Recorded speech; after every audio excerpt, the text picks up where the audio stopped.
Vladimir Poutine n'avait qu'une seule carte qu'il croyait apporterait une victoire certaine, une guerre d'usure psychologique.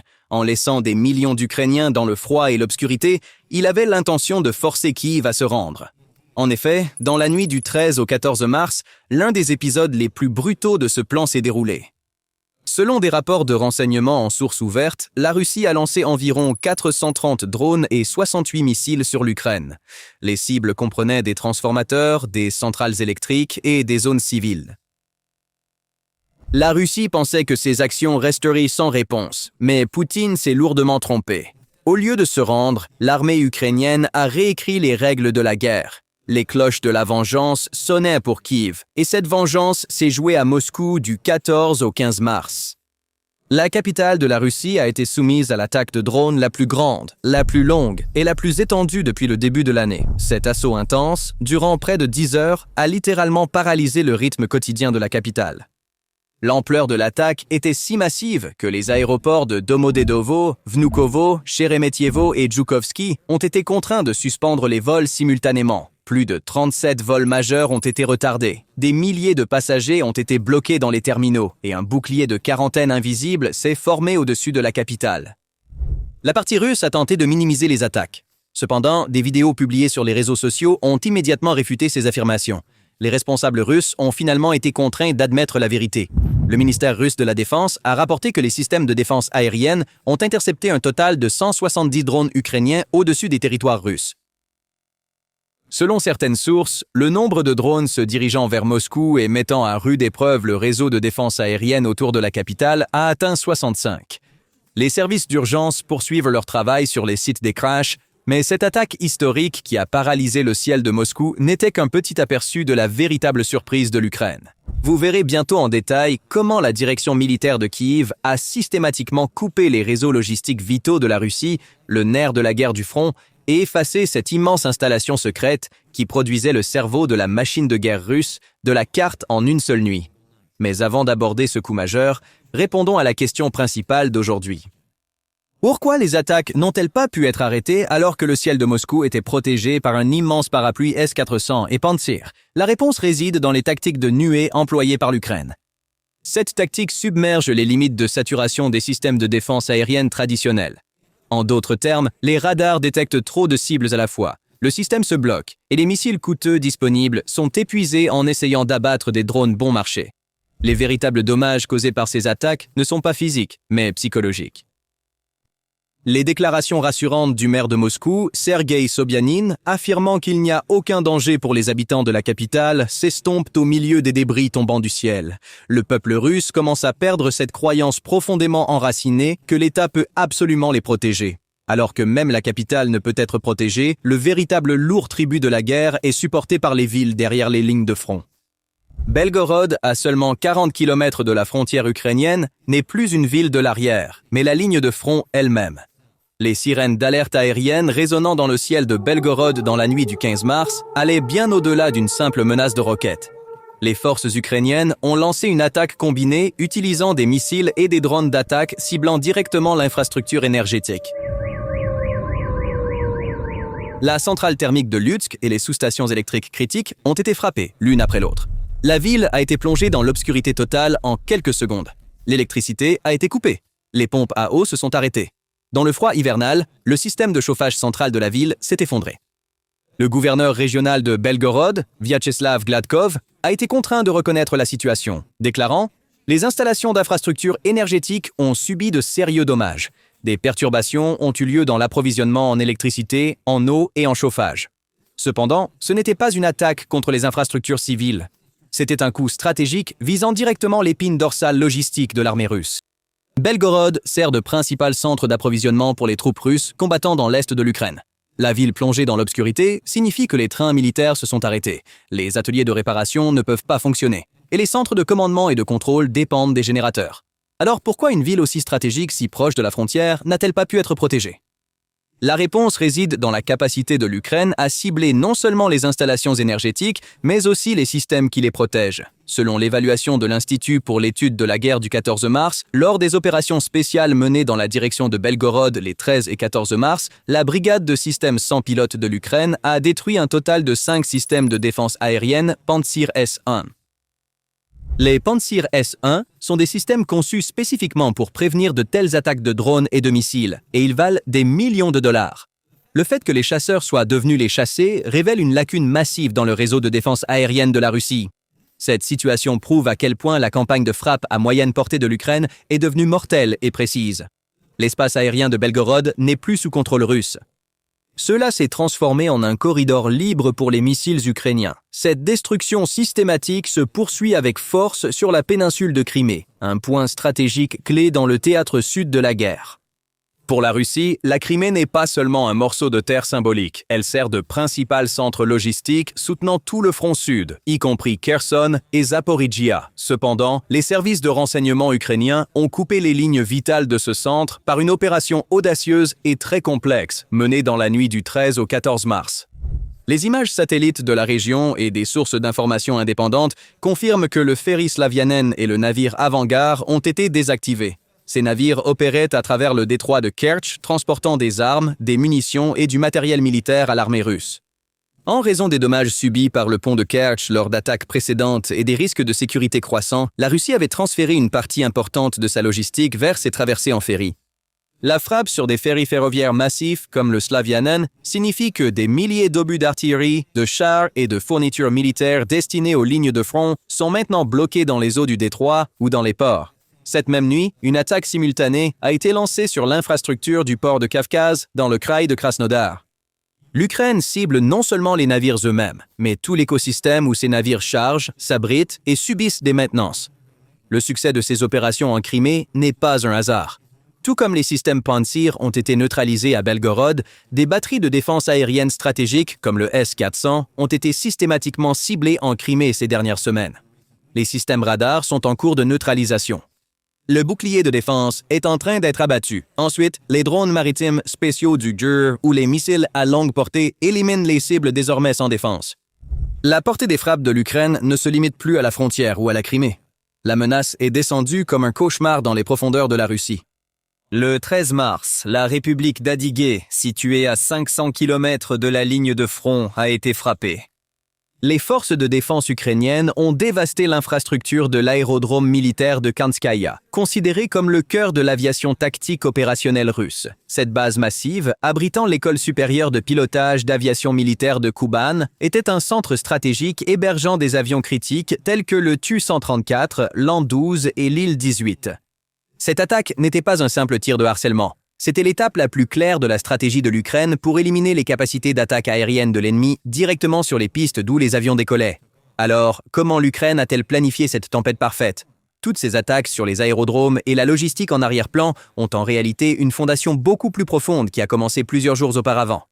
Le premier maillon de la chaîne s'est brisé le 10 mars. Lors d'une opération annoncée par l'état-major général ukrainien, l'immense installation Kremny EL à Bryansk a été frappée. Ce n'était pas une usine ordinaire. L'usine de microélectronique Kremny EL était l'un des centres les plus critiques de la technologie militaire russe. Une très grande partie des composants microélectroniques produits dans cette installation étaient directement transférés au système de l'industrie de défense militaire russe. Les puces de précision permettant les capacités de ciblage des missiles balistiques Iskander envoyés vers les villes ukrainiennes, les modules de puissance et de contrôle des batteries S-400 et Pantsir, qui forment l'épine dorsale des systèmes de défense aérienne russes, les circuits complexes des équipements de guerre électroniques utilisés pour supprimer les véhicules aériens sans pilote ukrainien dans le ciel. Le cerveau électronique de tous ces systèmes a été produit dans les salles blanches de cette même usine. Pour cette raison, l'impact de l'attaque sur l'installation ne se limite pas à la destruction physique. Le véritable problème est l'impasse stratégique dans laquelle se trouve la Russie. En raison des sanctions occidentales et de l'isolement technologique mondial, il semble assez difficile pour le Kremlin de compenser ce type de production de microélectronique de haute précision à court terme. Les répercussions sur le champ de bataille pourraient également être graves.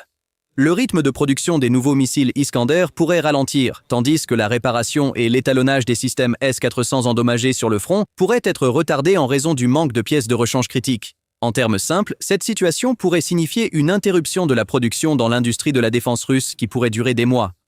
Du point de vue de l'Ukraine, cependant, la stratégie évolue progressivement. Au lieu de simplement essayer d'intercepter les missiles entrants avec la défense aérienne, l'approche consistant à cibler l'infrastructure où ces armes sont produites gagne en importance. En d'autres termes, la ligne de front de la guerre s'étend progressivement pour inclure les centres de production. À la suite de l'attaque, les tensions à Moscou ont rapidement augmenté. Le porte-parole du Kremlin, Dmitry Peskov, a déclaré dans un communiqué ultérieur que l'attaque n'aurait pas pu être menée sans le soutien occidental. Selon lui, les renseignements occidentaux et les données satellitaires pourraient avoir joué un rôle dans le processus de ciblage et de guidage. En pointant spécifiquement le Royaume-Uni, Peskov a soutenu qu'une telle attaque n'aurait pas été possible sans les experts militaires occidentaux et le soutien des renseignements de l'OTAN. Il a déclaré que cela pourrait impliquer une implication directe dans le conflit. Ces déclarations ont également révélé à quel point le Kremlin est perturbé par l'impact militaire et psychologique de l'attaque. Maintenant, mettons tous ces éléments ensemble. Aucun de ces événements n'est indépendant ou aléatoire. Le commandement militaire ukrainien démantèle l'infrastructure militaire, économique et technologique de la Russie avec la précision d'un chirurgien. La Russie possède un vaste territoire. Cela était autrefois leur plus grand avantage. Cependant, aujourd'hui, à l'ère des drones, cela est devenu leur plus grande vulnérabilité. L'administration Poutine fait maintenant face à un dilemme militaire insurmontable. D'un côté, il y a la capitale Moscou, les bastions des oligarques et les installations stratégiques de plusieurs milliards de dollars qu'ils doivent protéger. De l'autre côté, il y a les soldats russes en première ligne qui ont désespérément besoin d'une couverture aérienne. Ils doivent retirer les batteries de défense aérienne des lignes de front et les redéployer à l'intérieur du pays. Cependant, ce mouvement laissera les soldats au front complètement sans défense. Les dimensions économiques et psychologiques de la situation alimentent les cauchemars du Kremlin. Réparer les transformateurs et les centrales électriques se traduit directement par des coûts de plusieurs milliards de dollars. Alors que l'économie de guerre épuise déjà toutes les réserves de la Russie, ces dépenses supplémentaires intensifient la pression sur le rouble et provoquent une flambée de l'inflation. Plus important encore, l'image de l'État en tant que protecteur absolu a été brisée.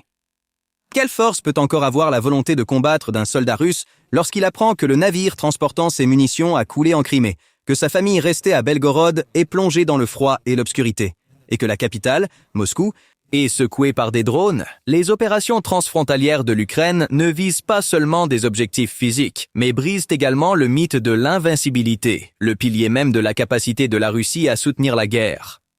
La guerre a depuis longtemps dépassé l'illusion de l'opération militaire spéciale que Poutine dépeint à la télévision. Elle a atteint les portes, les fenêtres et les cieux du peuple russe. À ce stade, une seule question vient à l'esprit.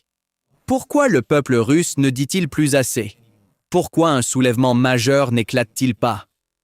La réponse à cette question réside dans un système d'ingénierie d'État bien trop profond et complexe pour être expliqué par des termes simples comme la peur ou la passivité. Tout d'abord, nous devons examiner de près les capacités impitoyables de l'énorme appareil de sécurité de la Russie, à savoir le Service fédéral de sécurité, FSB, et la Force de sécurité intérieure, la Garde nationale, Rosgvardia. Depuis 2022, plus de 20 000 personnes qui ont exprimé la moindre opposition à la guerre ont été arrêtées. Ce n'est pas juste un chiffre, c'est un message d'intimidation gravé dans la conscience collective. Le Kremlin n'a pas seulement réprimé l'opposition, mais l'a également tari à sa source. Des dizaines de milliers de policiers anti-émeutes spécialement formés sont prêts à déferler dans les rues au premier signe d'une nouvelle vague de manifestations, prêts à éteindre instantanément la moindre étincelle. Aujourd'hui, même une tentative de rassembler une foule de 5000 personnes à Moscou ou à Saint-Pétersbourg entraînerait l'arrestation immédiate de milliers de personnes. C'est la domination absolue de la force brute de l'État dans les rues. Cependant, la violence physique n'est qu'un aspect du problème. La véritable dissuasion réside dans l'utilisation du système judiciaire comme une arme. La loi sur les agents étrangers promulguée dans le pays, avec ses limites délibérément laissées floues, peut conduire un citoyen ordinaire à une peine de 15 ans de prison simplement pour un commentaire fait sur les réseaux sociaux. Cette intimidation légale a transformé les gens en censeurs d'eux-mêmes. Une société a été créée qui craint de s'exprimer, de poser des questions et même de penser. Vous pourriez vous demander s'ils pourraient vraiment aller aussi loin. Oui, ils l'ont fait et ils continuent de le faire. Cependant, ce climat de peur à lui seul ne suffit pas à maintenir une société à genoux pendant des années. Alors que l'État tient un bâton dans une main, il manie également une machine à perception habilement conçue dans l'autre. Les chaînes de télévision d'État diffusent sans relâche des épopées héroïques 24 heures sur 24. Elles prétendent que chaque attaque a été repoussée et que le pays mène une résistance sacrée contre le siège de l'Occident. L'un des plus grands facteurs empêchant l'organisation d'une résistance publique est la désintégration complète de l'opposition. Après la mort d'Alexei Navalny, il n'y a plus de leader d'opposition charismatique et organisé en Russie capable de rassembler les masses. Les quelques figures d'opposition restantes sont soit en exil, soit en train de pourrir dans des prisons sous une stricte isolation. Les gens se plaignent, bien sûr. Des commentaires en colère sont postés sur les chaînes Telegram et les pages des blogueurs militaires. Dans les villes frontalières comme Belgorod, le public crie que l'État ne peut pas nous protéger. Cependant, ces plaintes restent individuelles et régionales. Toute coordination qui pourrait se transformer en soulèvement organisé est instantanément détruite par la cybersurveillance de l'État et ses interventions immédiates. Depuis mars 2026, les restrictions sur Telegram et la censure visant les mécanismes de commandement et de contrôle ont rendu totalement impossible l'union des voix dissidentes. En regardant la situation au sein de l'armée, le tableau est encore plus complexe. Alors que les frappes en profondeur de l'Ukraine paralysent la logistique russe, les problèmes de munitions, de nourriture et de rotation pour les soldats en première ligne s'aggravent de façon exponentielle. Les taux de désertion augmentent et la fatigue de guerre se fait sentir à tous les niveaux de l'armée. Cependant, pour que cette situation se transforme en une révolte militaire organisée, une coordination au niveau des capitaines, des majors et des généraux est nécessaire. Le Kremlin déjoue toute tentative de coup d'État militaire ou de mutinerie grâce au réseau de renseignement qu'il a infiltré dans l'armée et en réorganisant constamment la structure de commandement.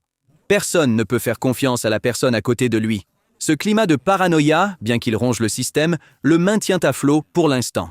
En effet, les rapports des services de renseignement occidentaux confirment que l'effondrement au sein de l'armée ne se manifeste pas comme un soulèvement, mais comme une volonté de combattre qui s'érode lentement. Lorsque nous rassemblons toutes ces données, nous voyons que le silence en Russie n'est pas un signe d'approbation, mais le produit d'une profonde impuissance et de la peur. Le Kremlin a coulé une énorme dalle de béton sur le peuple. De l'extérieur, elle semble solide et homogène, mais une pression immense s'accumule sous ce béton. Les drones ukrainiens ouvrent de petites fissures dans ce béton.